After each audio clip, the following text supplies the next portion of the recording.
I'm Kim Fay, and I've been living in Detroit for quite some time, earning a living as doing faux treatments, mural installations for interior design for 17 years.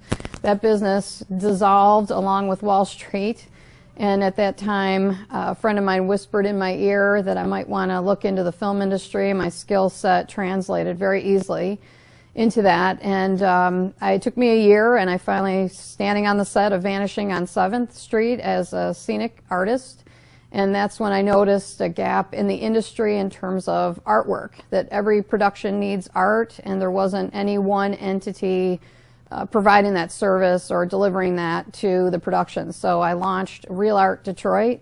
Now represents 35 to 40 different artists, and we provide paintings, photography, sculpture, to any production that's available. So far, I've paid commissions to 12 artists and counting.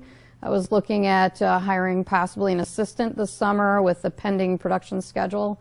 Unfortunately, that's all on hold at this point. So Kim, you did some great work. One of the shows we all love so much in Detroit is in Michigan is Detroit 187. Tell us what you did. What did you do? Absolutely. Detroit 187 was great. We had a blast working with the art department there, and I want to say approximately about half the art that you see on that show came from Real Art Detroit. It's all some of the top painters, sculptors, photographers in Detroit that were represented there. Really exciting show. Loved it. Great crew. They loved us. They were looking at continuing our business together. They were really excited to have all their vendors in place. That included Real Art, which was pretty exciting. And yeah, I loved working with that show, and I'll be really sorry to see it go if it goes. A lot of people don't think of art when they talk about revenues coming in. It's certainly not measured in probably the statistics. Absolutely. Talk a little bit about how you feel about not your contribution, your income, your paycheck, and that of who you pay not being part of the calculation. I do believe that the artists that get commissions from this service is totally not on the grid. I'm pretty sure they're aware of me. I'm sending them checks quarterly to the state because I take in state tax and then send my, send that in, also my own personal income.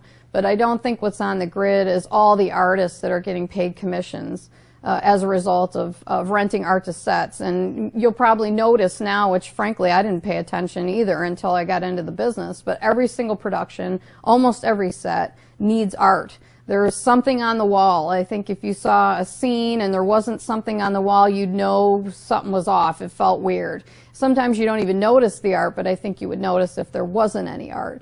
But it's a huge industry. There are companies in other established cities that provide this service, which is sort of when the light went on.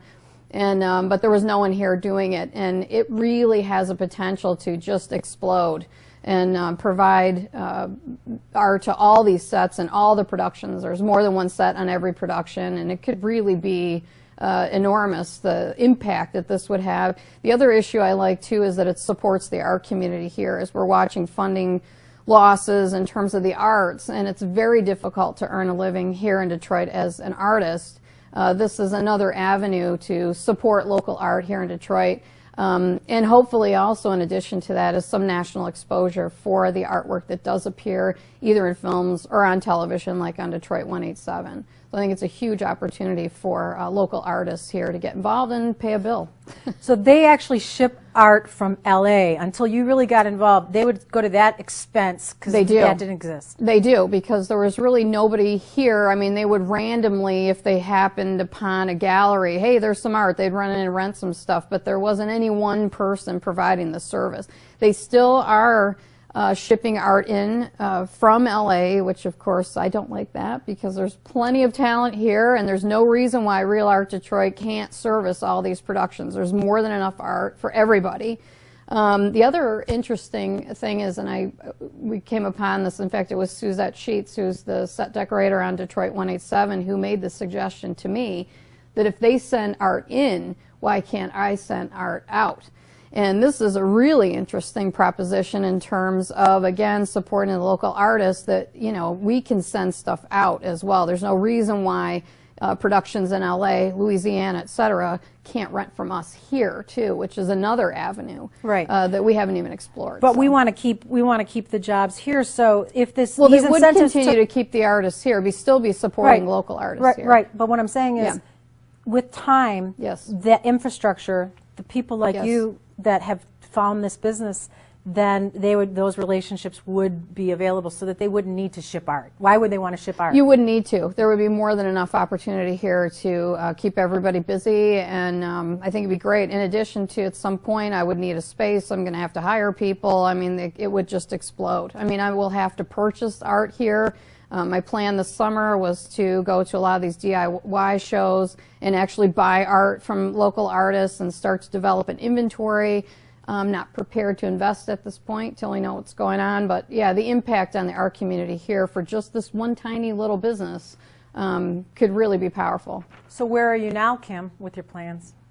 Everything's on hold. I've been approached, obviously, by several artists since this whole thing went down, and I'm sorry to tell them that, you know, we're just kind of sitting tight. There are productions here for this year, although it's less than we thought. I really don't know. I mean, the whole thing is very precarious, and I'm not investing any further until we see what happens. I was looking into an assistant for this year. I don't know if I'll even need one, you know, depending on what happens, and I'm highly disappointed. This year was looking to just explode. The amount of productions that were coming, I'm not even a year into this business, and it would have easily doubled this year, if not tripled, the amount of orders that would have come in this year. So I'm very disappointed and sitting tight, and we'll see what happens. I am an art provider. I've provided at least half the art on Detroit 187. After the crash, I reinvented myself and adapted to the new circumstances and have become successful at it and providing art to not only 187 but many other productions, and look forward to continue growing and expanding in that direction.